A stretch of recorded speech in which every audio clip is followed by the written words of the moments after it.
and works with all of us to try to resolve this issue in a peaceful way. And we will continue to coordinate closely with Italy and our other European partners throughout this crisis. I thanked the Prime Minister as well as President Napolitano for Italy's commitment to NATO. Italian forces have served admirably in Afghanistan, where Italy is one of our largest contributors to the coalition, in Kosovo, where Italians command the NATO force. I would add that Italy both commands and contributes a large number of peacekeepers to the UN force in Lebanon. And at the Nuclear Security Summit this week, we announced the complete removal of Italy's excess highly enriched uranium so it can be eliminated. And this was a critical step in our work to make sure that dangerous materials don't fall into the hands of terrorists. And it's one more example of Italian leadership across the board. We discussed the need to boost economic growth on both sides of the Atlantic so that we're creating jobs for our people, especially young people. And that's why, in addition to the kinds of steps that the Prime Minister has outlined and he plans to pursue internally, we have an opportunity also to move forward with a transatlantic trade and investment partnership that can actually boost growth and investment, not just for large but also for small and medium-sized businesses on both sides of the Atlantic. I commended Prime Minister Renzi for his efforts to make it easier for Italian companies to hire more workers and to make the Italian economy more competitive. And I know that a lot more remains to be done. There are going to be tough choices, but as Italy moves forward and makes the hard decisions, the United States will continue to stand with you. Finally, we discussed some broader global issues. Italy played a critical role in the NATO air campaign to protect the Libyan people 3 years ago. We're now going to be working together to make sure that they can develop the security forces that can restore order to Libya and make sure that they have a government that is actually serving the Libyan people. The entire world appreciates the vital role that Italy will play in the international effort to destroy Syria's chemical weapons. It's an Italian port where chemicals from Syria's stockpiles will be unloaded and transferred to U.S. ships for elimination. And this is another example of how we work together, not just for ourselves, but for the world. And we are looking forward to being back in Italy, in Milan, hosting the world, or being part of the World Exposition next year that Italy is hosting. I'm proud to announce today that the United States will participate in the Expo. And together with our partners, we're going to put together an outstanding USA pavilion that showcases American innovation to improve agriculture and nutrition and the health of people around the globe. I know the Milan Expo is going to engage and educate the world as only Italy can, and I will tell you that I already have some volunteers from my staff who want to go and really make sure that the Expo goes smoothly. I suspect that some restaurants and shopping may somewhere be in their agenda. So, Mr. Prime Minister, thank you for your friendship and your leadership. I'm confident that together we can build on the progress that we've already made, and I'm even more confident that the bonds between our two nations will continue to grow, rooted in the enduring friendship between our two peoples. So, molte grazie. Grazie. Thank you so much, Mr. President. Thank you so much also for the shopping and the food that is absolutely important for our economy. So, 4 questions, okay? Before America. Ok, TG1, so che c'è il TG1, bene? Buonasera, funziona? Sì, buonasera, good afternoon. Presidente Renzi, anche poco fa lei ha detto che cerca di ottenere, si impegna per una nuova Europa che dia meno spazio all'austerità e più alla crescita, meno alla burocrazia, più alla vicinanza con i cittadini. Esiste un modello americano da seguire su questo piano, chiede agli Stati Uniti di sostenere questo suo sforzo. And to President Obama, I would like to ask, are you going to share and support this effort by Italy to change, to modify the European policies in the economic field? And what kind of Europe would you like to see for a better cooperation in the economic field and also in the defense field, which you mentioned yesterday? Thank you. Il primo sforzo dell'Italia è cambiare l'Italia. L'Italia non ha alibi. L'Italia non deve pensare che i propri problemi e le proprie opportunità possano arrivare da fuori, dall'Europa o dagli Stati Uniti. Noi dobbiamo cambiare noi stessi. Noi siamo un grande paese che può cambiare se stesso eliminando il peso di una burocrazia opprimente, riducendo i costi e i posti della politica, avendo il coraggio di semplificare il mercato del lavoro, dicendo agli investitori internazionali: questo è un bellissimo luogo dove far crescere le idee e anche il business. Per questo motivo agli italiani e ai nostri concittadini io dico: non cerchiamo scuse fuori da noi dobbiamo cambiare noi stessi. Poi certo, se abbiamo la credibilità per cambiare noi stessi, dobbiamo dire che l'Europa ha bisogno di più attenzione sui temi della crescita e meno attenzione sui temi della burocrazia. Questa è una mia personale opinione che ho condiviso discutendo con Angela Merkel, con François Hollande, con David Cameron e che discuteremo nel prossimo semestre. Possono essere gli Stati Uniti un modello? Certo. Gli Stati Uniti in questi anni hanno, con la leadership del presidente Obama, scelto un percorso ambizioso nel ricostruire l'economia del proprio paese. Rebuilding America è stato un messaggio che noi abbiamo ricevuto. Noi abbiamo scelto di chiamare Jobs Act, con lo stesso acronimo che è stato utilizzato negli Stati Uniti, un percorso per restituire spazio e credibilità per i giovani che oggi sono disoccupati, dare un'opportunità, dare un'occasione agli imprenditori. Quindi certo, gli Stati Uniti sono, con tutte le differenze, per molti aspetti un modello. Quello però che per me è fondamentale è che l'Italia faccia il proprio compito, che è quello di dare finalmente corpo alle riforme strutturali che stiamo aspettando da 20 anni. E su questo si giocherà il nostro governo e la nostra credibilità nei prossimi 4 anni.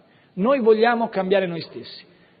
Naturalmente lo facciamo in un mondo globale interconnesso in cui sappiamo che l'Europa deve pensare un po' di più al futuro e un po' meno al passato e che in questo senso l'amicizia e la collaborazione e la partnership con gli Stati Uniti costituiscono un punto di riferimento irrinunciabile.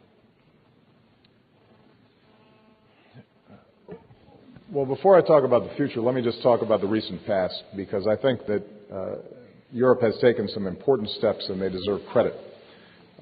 As recently as a year and a half, 2 years ago, we were very worried about the euro spinning out of control. There were enormous challenges across the board. I think because of strong coordination within the Eurozone, because of some smart actions by the European Central Bank, the financial situation has stabilized.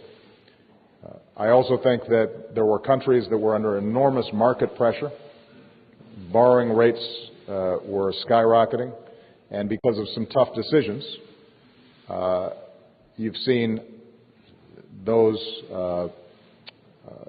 the ability of countries to borrow in the international markets stabilizing. All that was necessary and it was important, and it could not have happened had it not been for a coordinated response among a lot of European leaders. We've also seen some movement towards banking union, which I think is helpful, and there are some other multilateral reforms that are taking place that we have encouraged. Now, having said that, what is also true is that Europe's growth is still very slow, and its unemployment rate is still very high. And nobody knows that better than Prime Minister Renzi. That's part of his mission, is to reinvigorate the Italian economy. Each country is going to have a different set of issues that it's going to have to address, because each country has both strengths and weaknesses in their economy. And I think that Prime Minister Renzi has identified some of the structural reforms that Italy needs to engage in order for it to be more competitive and more successful. And I'm confident that he's going to be able to move Italy forward, in part because Italy is ready to move forward. As far as Europe as a whole,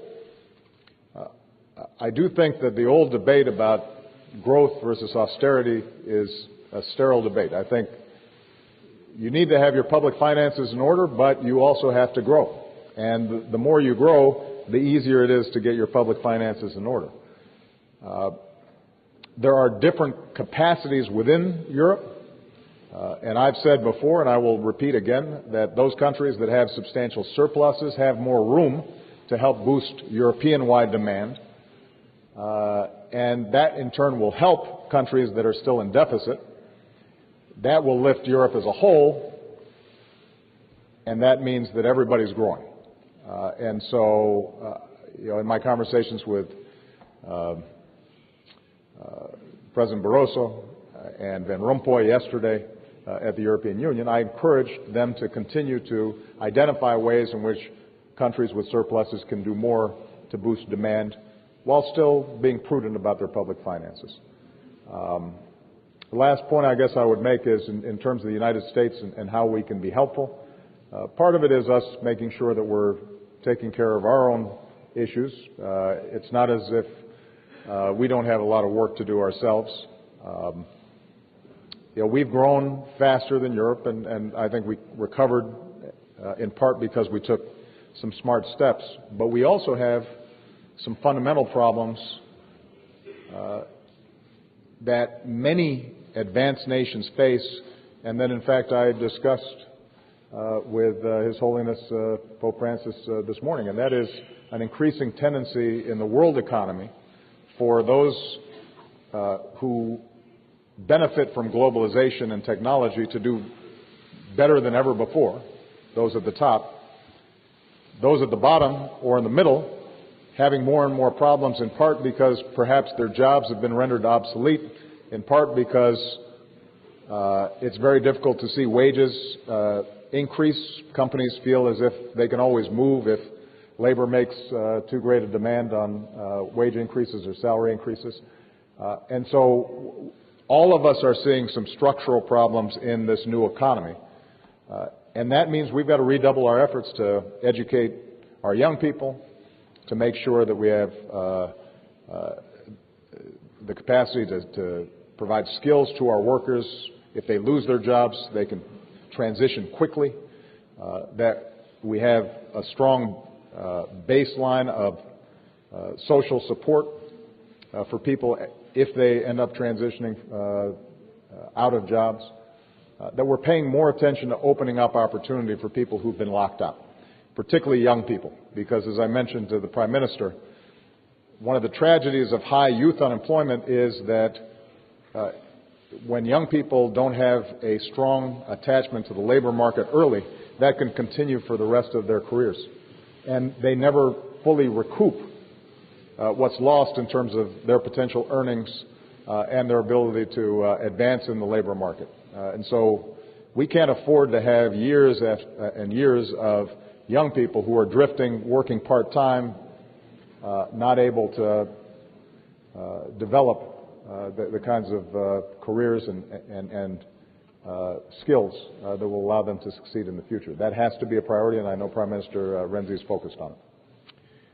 Jim Acosta, CNN. Thank you very much, Mr. President. Grazie, Mr. Prime Minister. Mr. President, in your meeting with His Holiness Pope Francis, did he register any objections with you about the contraception coverage mandate in the Affordable Care Act or your efforts to advance the rights of gays and lesbians in the United States that worry so many Catholics, and what were his concerns? And on Russia, with reports of troops building on the Ukrainian border, by taking the military option off the table, are you sending a signal to Vladimir Putin that other parts of Ukraine are his for the taking? And why not send multinational peacekeepers to the Ukrainian border as a deterrent? And to you, Mr. Prime Minister, the President said yesterday that the U.S. would defend any NATO ally. Are you making that same commitment when it comes to Russia? That's a lot of questions there, Jim. Do the Italian journalists, by the way, do this? These sort of 5-part questions? Same thing?